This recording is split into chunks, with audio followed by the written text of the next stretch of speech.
Martin Luther King was there to let the nation know that blacks will no longer put up with segregation, crimes because of their skin color, injustice, and discrimination. Blacks and whites have the same equality, and this wasn't being put into practice. He also spoke of freedom. He declared that black people are entitled to freedom just like white people, and things needed to be changed and enforced by the nation as a whole. With his best line reading, "We have also come to this hallowed spot to remind America of the fierce urgency of now.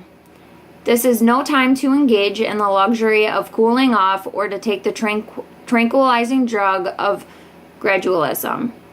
Now is the time to make real the promises of democracy."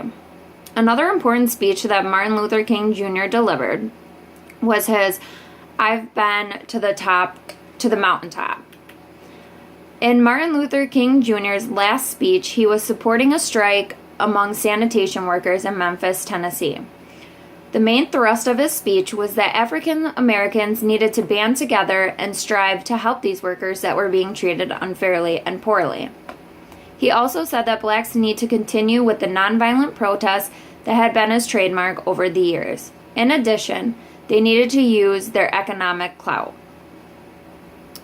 They needed to boycott businesses that had unfair hiring practices, and they needed to buy from and otherwise support black-owned companies. Ultimately, Martin Luther King used his life for good and to change history, therefore he should be honored. Although Martin Luther King Jr. had some struggles throughout his life, they changed him for the better. He accomplished civil rights movements and delivered speeches that changed history. And although he is no longer here with us today, his success will always be. Therefore, today is a day of remembrance and honor, not of sadness.